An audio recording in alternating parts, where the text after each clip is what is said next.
Good morning दोस्तों, मैं Dilip रास्कर financial adviser आपको पेंशन के बारे में कुछ टिप्स बताने जा रहा हूँ।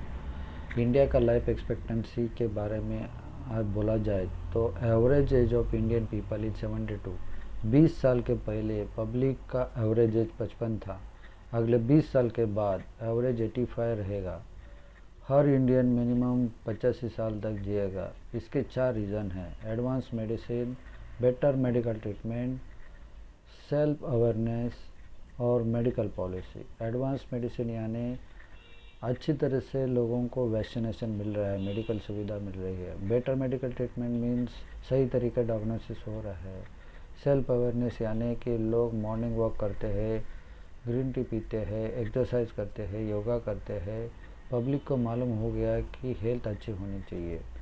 मेडिकल पॉलिसी की वजह से हॉस्पिटल का खर्चा बच गया है, लोगों का जीने का पीरियड बढ़ गया है। इसके लिए पेंशन प्लानिंग मैंडेटरी हो गया है। पेंशन प्लान होना ही चाहिए, क्योंकि ज़्यादा जियोगे तो हर रोज़ का खर्चा, मेंटेनेंस, मेडिसिन और लाइफस्टाइल, ये खर्चे के लिए हम दूसरे के ऊपर डिपेंड नहीं रहना चाहिए।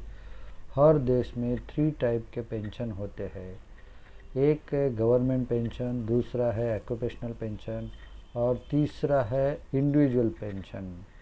गवर्नमेंट पेंशन क्या होते हैं, इंडिविजुअल पेंशन क्या होता है और ऑक्यूपेशनल पेंशन क्या होता है, इसके बारे में डिटेल में बताता हूँ। गवर्नमेंट पेंशन ये होती है कि जो गवर्नमेंट पेंशन आज की तारीख में लागू नहीं है, क्योंकि आज की तारीख में 13 करोड़ पॉपुलेशन सीनियर सिटीज़न का है। आगे जाके 20 करोड़ होने वाला है। आज की तारीख में इंडियन गवर्नमेंट फिजिकल डेफिसिट में है, लॉस में है। इसके लिए गवर्नमेंट प्राइवेटाइजेशन कर रहा है बहुत गवर्नमेंट प्रोजेक्ट को। बहुत लोगों को अर्बन एरिया में 1000 का पेंशन मिलता है, लेकिन सबको नहीं। ऑक्यूपेशनल पेंशन क्या होता है, जिस कंपनी में आप काम करते हैं वो पेंशन देती है, लेकिन आज की तारीख में 2004 से गवर्नमेंट पेंशन बंद हो गया है, तो हमें खुद का प्रोविज़न करना पड़ रहा है। और तीसरा है इंडिविजुअल पेंशन, हमें खुद उसके बारे में प्रोविज़न करना है। इसके लिए ये हमने वीडियो बना है। पेंशन प्लान इंडिया में 2 प्रकार के होते हैं। उम्र 60 तक लोग पैसा जमा करते हैं और 60 के बाद वो बैंक में, पोस्ट में या पेंशन प्लान में डालते हैं। वो उस टाइम का जो रेट ऑफ इंटरेस्ट है वो उस टाइम मिलता है। भले LIC में करो, पोस्ट में करो, SIP, bank, bond, stock, real estate में पैसा जमा करते हैं और रिटायरमेंट के टाइम वो फिक्स में रख के उसके ऊपर इंटरेस्ट लेते हैं, वही पेंशन होता है। दूसरा है, जैसा लोग काम पे लगते हैं उसी टाइम से पेंशन प्लान में इन्वेस्ट करते हैं, जैसा कि NPF है, जीवन निधि है, जीवन सुरक्षा है और आज की तारीख में जीवन उमंग। जीवन उमंग में क्या बेनिफिट है, जीवन सुरक्षा में क्या है, निधि में क्या है, वो बताता हूँ।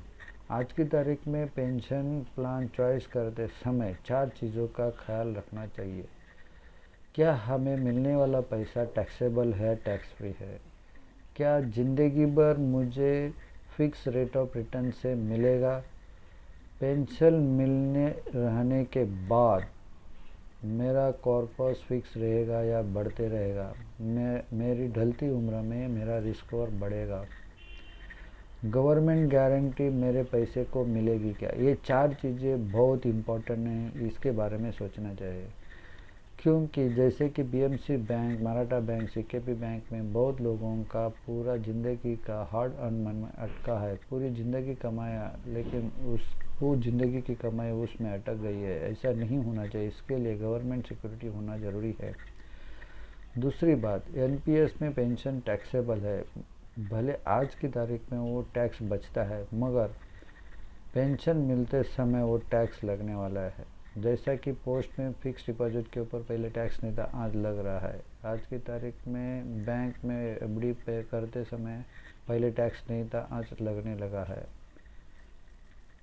SIP के ऊपर, लॉन्ग टर्म के ऊपर टैक्स नहीं था, आज लगने लगा है। आज की तारीख पे रियल इस्टेट का जो भी पैसा आ रहा है उसके ऊपर 20% टैक्स लगने लगा है, मतलब long term capital gain tax बोला जाता है।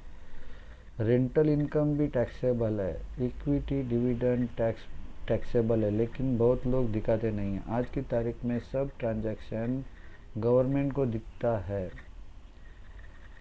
सोच समझ के हमें पैसे इन्वेस्ट करना है कि जो हमें टैक्स फ्री दे देवे, गवर्नमेंट की गारंटी दे देवे और फिक्स रेट ऑफ रिटर्न से दे देवे।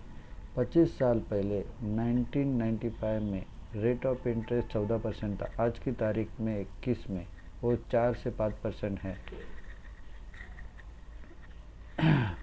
25 साल के बाद 1% से कम हो सकता है। समझो कि हम मार्केट में या सिप में 12 से 15% कमा लेंगे।